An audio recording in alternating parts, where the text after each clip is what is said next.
नमस्कार।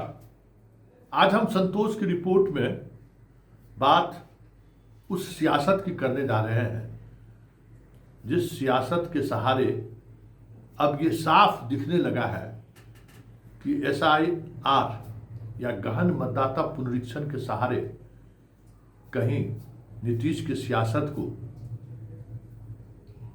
खत्म करने की साजिश तो नहीं है। बड़ा सवाल है और ये सवाल आज इसलिए उठनी शुरू हुई है या फिर ये सवाल आज इसलिए उठ रहा है कि बिहार की राजनीतिक इतिहास पर अगर आप गौर करिएगा तो मिथिलांचल एक ऐसा इलाका है जिसके साथ खड़ा हुआ है उसकी सरकारें बनी है। याद होगा फर्स्ट फेज 2020 का विधानसभा चुनाव, RJD का लहर चला। सेकेंड फेज में थोड़ा रफ्तार कम हुआ, लेकिन थर्ड फेज में जो मिथिलांचल ने जो हवा बनाई, सत्ता के करीब आते आते राजद झुक गया। ये वही इलाका है जो कर्पूरी ठाकुर को कर्पूरी ठाकुर बनाया। ये वही इलाका है जिस इलाके से लालू के शासनकाल में जिन निकलता था और ये वही इलाका है जिस इलाके ने लालू यादव को पिछड़ा की राजनीति करने का जो एक उन्होंने पूरे बिहार स्तर पर जो एक माहौल बनाया था, उस माहौल को हवा निकालने वाला भी वही इलाका है जहां नीतीश कुमार का वो प्रयोग सफल हुआ, अति पिछड़ों का वो प्रयोग सफल हुआ, यादवों के खिलाफ एक अलग तरीके की गोलबंदी हुई और पहला झटका उन्हीं इलाकों ने दिया। और जैसे ही वो झटका लगा, लालू यादव हाशिए पर चले गए। मिथिलांचल मतलब पुराना दरभंगा प्रमंडल। पुराना दरभंगा प्रमंडल मतलब दरभंगा, मधुबनी, समस्तीपुर। और ये वो इलाका है जो सहरसा, सुपौल, अररिया, इन सब इलाकों से जुड़ा हुआ है। और रोटी बेटी का रिश्ता इन तमाम जिलों का है। दरभंगा के पूर्व प्रमंडल के, वैसे अगर बाढ़ का इलाका छोड़ दीजिए, पुल पुलिया छोड़ दीजिए, तो अगर नदी ना रहे बीच में, तो ये पूरा इलाका ऐसा है जो 1 घंटा में लोग घूम के आ जा सकता है। सारा जिला एक दूसरे के बॉर्डर से जुड़ा हुआ है, मिजाज भी एक ही है। और यादव डोमिनेंस का इलाका कभी था जहाँ यादव भी मंत्री और विधायक और सांसद बनते थे, लेकिन नीतीश कुमार की इंजीनियरिंग में ये सारा कुछ ध्वस्त हो गया। और उन इलाकों में जिस तरीके से वोटर को बाहर किया गया है, वो साफ दिख रहा है कि नीतीश की उस सोशल इंजीनियरिंग को किस तरीके से डेंट लगाने की कोशिश हुई है। बिहार में पटना के बाद सबसे ज़्यादा अगर वोटर कहीं हटाए गए हैं तो वो मधुबनी है, 3.5 लाख से अधिक वोटर। और फिर दरभंगा और समस्तीपुर, इन 3 जिलों में 30 सीट है। इसकी सियासत, इसका मायने समझिए। और ये ऐसा इलाका है कि जिसके साथ नीतीश रहेगा, जिसके साथ नीतीश रहेगा उसकी डंका बजेगी। नीतीश नहीं तो दूसरा गठबंधन फिनिश।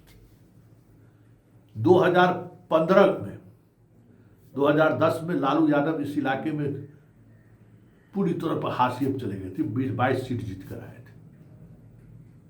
और 2015 में लालू और नीतीश एक साथ आए तो मालूम है इस 30 सीट का परिणाम क्या हुआ? इस 30 सीट का परिणाम ये हुआ कि 26 सीट महागठबंधन जीत लिए और 4 पर एनडीए सिमट गया। और उस 26 में 10 समस्तीपुर खाता तक नहीं खुला, जबकि रामविलास पासवान की पार्टी मोदी के साथ, खाता तक नहीं खुला। दरभंगा में सिर्फ शहरी सीट और एक और सीट जीत पाए। इसी तरीके से मधुबनी में 2 सीट, काम खत्म। और वही 2020 में नीतीश फिर जब बीजेपी के साथ आए और साथ चुनाव लड़ा तो महागठबंधन खत्म। जबकि इन इलाकों में चिराग पासवान ने अपना उम्मीदवार खड़ा करके नीतीश कुमार को हराने की पूरी कोशिश की। इसके बावजूद भी 30 में 2022 के चुनाव में 20 के चुनाव में 22 सीट 22 सीट इन्हीं 3 जिलों से मिला। आप बस 8 सीट महागठबंधन को मिला था। समस्तीपुर में 50-50 हो गया था और मधुबनी और दरभंगा में तो लड़ाई ही नहीं रहा। तो ये वो इलाका है जो तय करता है कि बिहार में किसकी सरकार बनेगी और मुख्यमंत्री कौन होगा। उस इलाके में इस 30 विधानसभा क्षेत्र में 27,000 से अधिक हर विधानसभा क्षेत्र में लगभग वोटर काटे गए हैं। मधुबनी में तो 30,000 से अधिक हर कॉन्स्टिट्यूंसी में लगभग 35,000 हर कॉन्स्टिट्यूंसी में वोटर काटे गए। और ये वोटर कोई और नहीं है, ये वोटर नीतीश का वोटर है। अति पिछड़ा लोकहा लोकही फुलपरास, जो कहिए कि नीतीश कुमार के वोटर के बदौलत बीजेपी वहाँ चुनाव जीतती है। नीतीश हट जाए, आज राजद के साथ चल जाए तो खाता खुलना मुश्किल हो जाएगा। उन इलाकों में एक एक विधानसभा में 35,000 वोटर हटाए गए। और आज ही हमारी जदयू के बड़े नेता से बात हुई, जब हमने वो डाटा उन्हें बताया तो वो हैरान थे। दरभंगा 2,52,000, मतलब 25,000 से ज़्यादा हर कॉन्स्टिट्यूंसी में।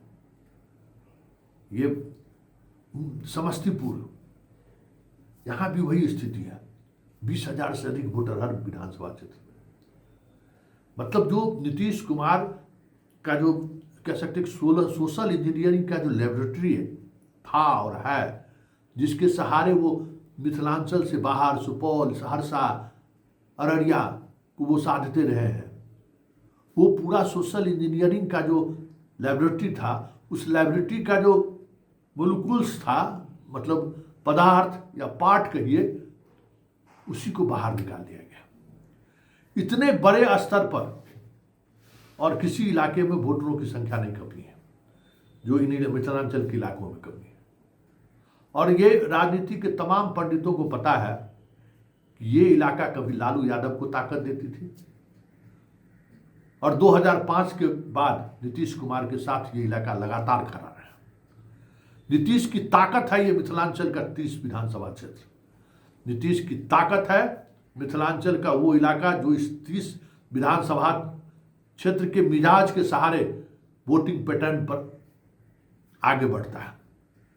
सब जुड़ा हुआ है। सहरसा, मधेपुरा, सुपौल, अररिया, ये सब जो इलाका है ना, सब जुड़ा हुआ है, सब एक दूसरे को प्रभावित करता है, लहर चलता है। ये एक ऐसा इलाका है ना जहां अति पिछड़ों का लहर चलता है, एकदम सुनामी। नीतीश के साथ हैं तो हैं। लालू यादव नाक रगड़ के रह गए 2020 के चुनाव में। इन इलाकों में वो सफल नहीं हो पाया।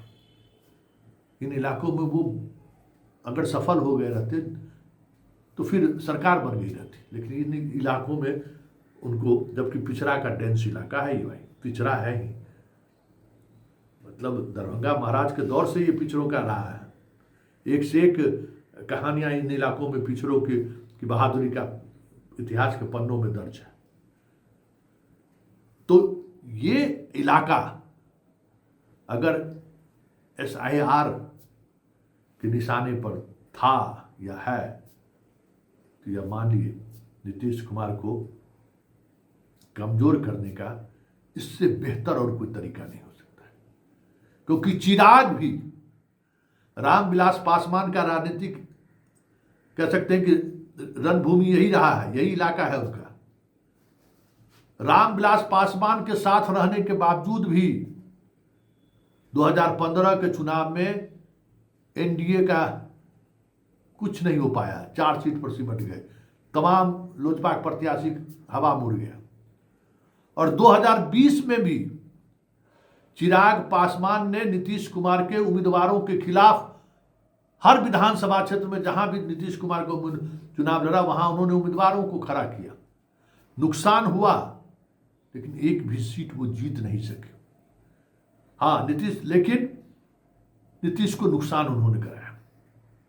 कुछ कंस्टिट्यूंसी में इस वजह से नीतीश को नुकसान हुआ, लेकिन बाकी जो वोटर था नीतीश के साथ या एनडीए के साथ इस मजबूती के साथ खड़ा रहा कि हाँ, वो लाभ नहीं मिल सका जो फर्स्ट फेज और सेकंड फेज में आरजेडी को मिला। और ये वही इलाका था जहाँ चिराग फैक्टर के बावजूद भी सरकार के साथ 22-30 में 22 तो समझ लीजिए सरकार बनाने में मदद की। और उन इलाकों में इस स्तर पर वोटर काटे गए हैं। और जदयू तेजस्वी का वोटर आईडी कार्ड में 2 क्यों हुआ, उस पर सियासत कर रहे हैं। मतलब समझ लीजिए कि नीतीश अकेला है, आज नीतीश के साथ कोई खड़ा नहीं है। तो ये देखना दिलचस्प होगा कि ये जो बड़े स्तर पर जो मतदाताओं का नाम कटा है और जिस स्तर पर कटा है, जदयू बीजेपी के साथ खड़ी रहती है या फिर इस तस्वीर के सामने आने के बाद एसआईआर को लेकर जदयू मुखर होती है। क्योंकि समीकरण कुछ भी कर लीजिए, अगर इस इलाके में सोशल जस्टिस का हुआ वो समीकरण या वो लहर, अति पिछड़ा का वो लहर अगर सुनामी नहीं बना तो तय मानिए एनडीए की सरकार बनना 2025 के विधानसभा चुनाव में मुमकिन ही नहीं, नामुमकिन भी हो सकता है।